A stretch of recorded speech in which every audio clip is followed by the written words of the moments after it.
So this is not confined to this Chunnakam issue.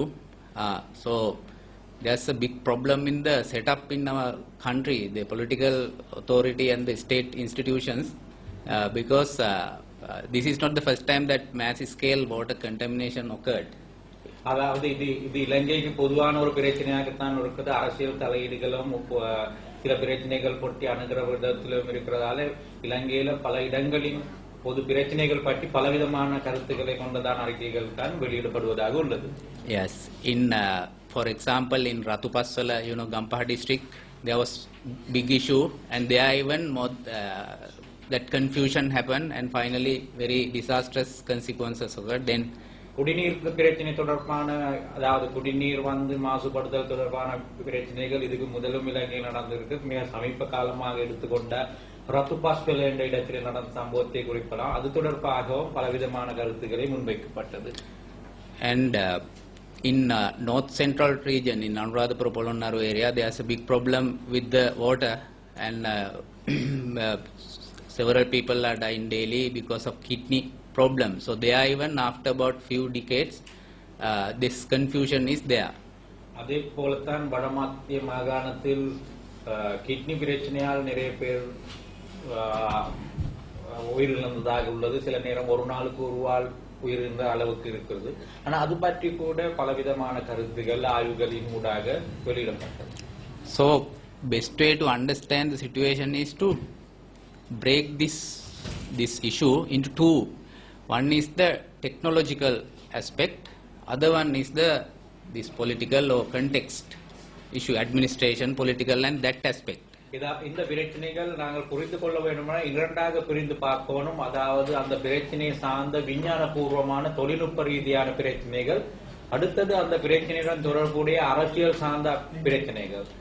Say for example, if there was a good setup, good administration, good government setup, then in such a country this will be a simple technological issue where the expertise, one single authority or institution will come forward, and with the expertise and technology will quickly sort out the issue. அதாவது ஒரு நல்ல முறையான ஒரு ஆட்சி நடக்கிற ஒரு நாட்டாக இருந்தா அந்த நாட்டில் இப்படியான பிரச்சனை வந்த போது ஒரு அந்த தொழில்துறை சார்ந்த ஒருவராக இது பற்றி ஆய்வு செய்து அது கூட ஒரு அறிக்கை வெளியிடப்படுவார். அதுக்கு ஒரு முரண்பாடுகள் இருக்கக்கூடியதாக இருக்காது.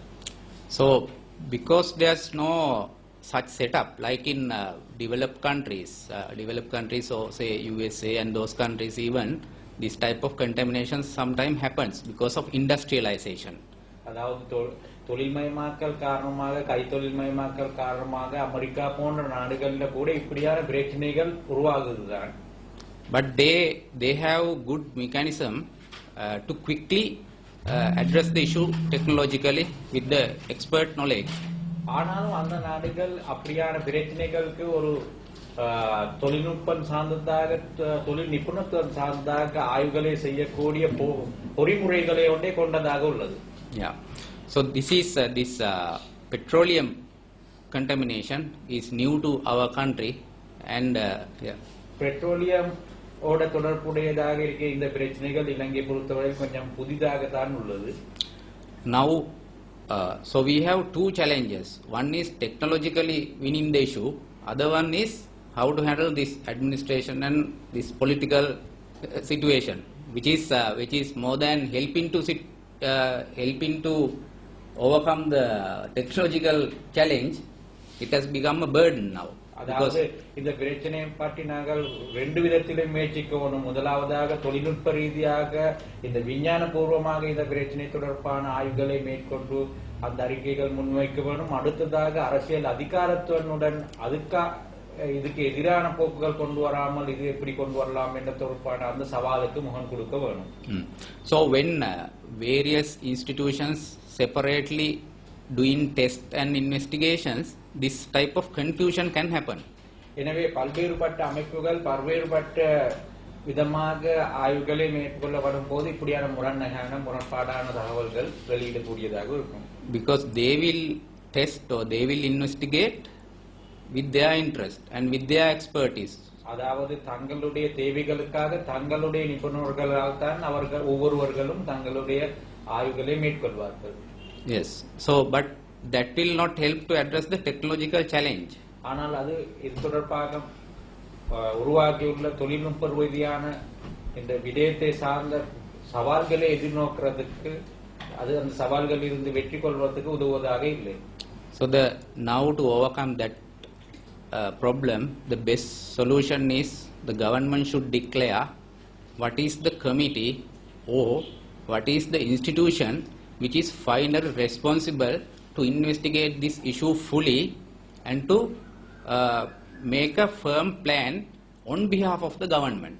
அதாவது இதுல இருக்கிற ஒரே ஒரு விடயம், அரசாங்கம் அறிவிக்க வேணும் இந்த விடயம் தொடர்பாக ஆய்வுகளை மேற்கொள்ளக்கூடிய சபை எது என்பதையும் அதனூடாக அந்த அறிக்கை வெளியிடுவதற்கான அதிகாரத்தை கொண்டதாக அரசாங்கத்தின் பொறுப்பாக அது உருவாக்க வேணும்.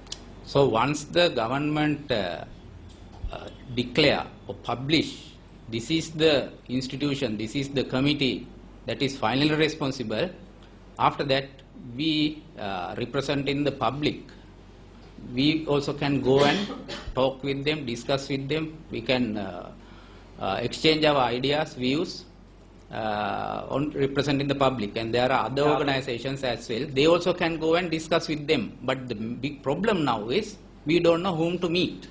அதாவது அரசாங்கத்தால் இது தொடர்பாக முடிவுகளை எடுக்கக்கூடிய சபையாக இது என்று சொல்லி இறுதியான முடிவுகள் எடுக்கப்படும் இந்த சபை இது என்று சொல்லி ஒரு நிபுணர்களுடைய குழு ஒன்றை அமைக்கப்படுவதாக இருந்தால் எல்லோரும் அந்த நிபுணத்துவ குழுவிடம் தங்களுடைய பிரச்சனைகளும் தங்களுடைய பார்வைகளும் முன்வைக்கலாம். அதாவது கடைசியான அறிக்கைக்கு அதுதான் அந்த அமைப்பு தான் பொறுப்பு கூறுவதாக இருக்கும் என்றபடியார். So this situation is totally unacceptable because after several years even people don't know what is going on. So that type of confusion cannot be accepted. ஆனாலும் இந்த பிரச்சனை தொடர்பாக அப்படியான ஒரு நிலைப்பாடு இருக்கிறதாக தெரியல. பல வருடங்காலமாக இந்த பிரச்சனை பற்றி கதைச்சு கொண்டு வெவ்வேறான கருத்துக்களை முன்வைக்கப்படுவதாக தான் உள்ளது. So we will write to the government, the president, to tell us what is the final responsible institution or the committee, and we are ready to go and discuss with them. அரசாங்கத்துக்கு ஜனாதிபதிக்கு அழுத்தம் கொடுக்கப்படும். இது தொடர்பாக இறுதியாக பொறுப்பு கூறக்கூடியவராக இருக்கிறவர்கள் அந்த சபை யார், அந்த அமைப்பு யார் என்றது தூரகோணம் பண்றது. Because otherwise we will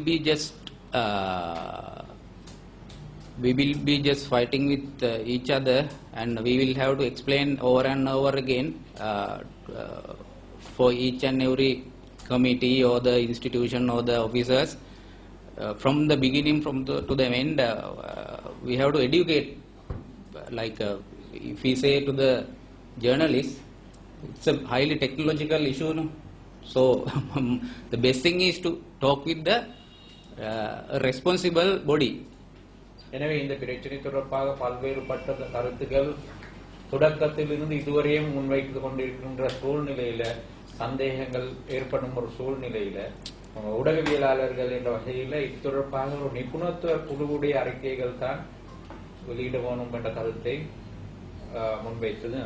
Yeah, so if I just explain what we have studied about this petroleum contamination, bit of technological thing, because there was some confusion of why their report says it's okay and why we are telling we have found this grease, this oil.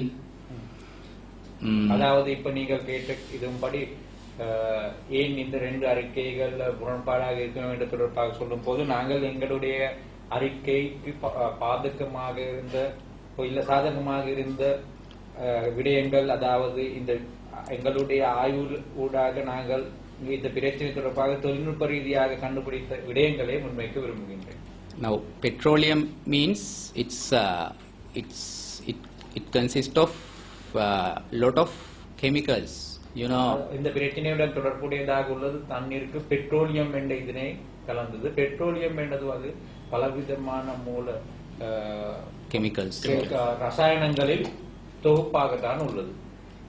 Crude oil plus now we distill it, and there are lot of thousands of chemicals are there in collectively we call petroleum.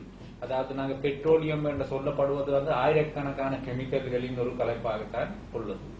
And various laboratories test various components of petroleum.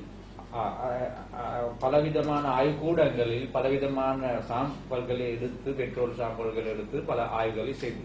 Yes, and the health effects of petroleum has not been fully understood yet. ஆனாலும் பெட்ரோலியத்தில் இருக்கிற சுகாதாரத்துக்கு தீங்கான விடயங்கள் தொடர்பாக 100% விதமா இன்னும் ஆய்வுகளை மேற்கொண்டு கண்டுபிடிக்கவில்லை. Yes, now commonly out of lot of chemicals in petroleum, 4 have been studied with regard to the health effects. அதாவது பெட்ரோலியத்தில் ஆயிரக்கணக்கான ரசாயன பொருட்கள் இருந்தாலும் மிக முக்கியமாக 4 வகையான ரசாயனங்கள் வந்து சுகாதாரத்துக்கு தீங்கான உள்ளது என்பதை அடையாளம் கண்டுள்ளோம். So we don't know whether that committee has tested those 4 and says they are absent, but that doesn't mean that the other chemicals are there, and we don't know whether they are harmful or not. அதாவது இப்ப நீங்கள் சொன்ன அறிக்கையில வந்து இந்த 4 விதமான ரசாயனங்கள் இல்லை என்று சொல்லப்படுவதாக இருக்கிறதோ என்றதோ இல்லாட்டி அந்த 4 விதமான ரசாயன பொருட்கள் இல்லாதபடியால் சுகாதாரத்துக்கு தீங்கு இல்லை என்று சொல்றதோ என்றது எங்களுக்கு தெரியாது. So best thing is now, because it is expert field, best thing is to talk with the responsible institution or committee, and that government should declare it, publicize it. This is the body. If there are any organizations, they can come and meet them. அது இதுல செய்யக்கூடிய ஒரே ஒரு விடயம், அரசாங்கம் அந்த குறிப்பிட்ட அறிக்கை வெளியிட்டு அந்த குறிப்பிட்ட அறிக்கை வெளியிட்டவர்களுடைய பெயர்களும் அறிவித்து இதுக்கு தொடர்பாக அவர்களுடைய கலந்துரையாடலாம் என்று சொல்லி பகிரங்கப்படுத்துவது தான் செய்ய வேண்டியதாக உள்ளது. வடமாகாண சபையின் நிபுணர்களுடைய அறிக்கையை நம்பலாம் என்று சொல்றது அரசாங்கம்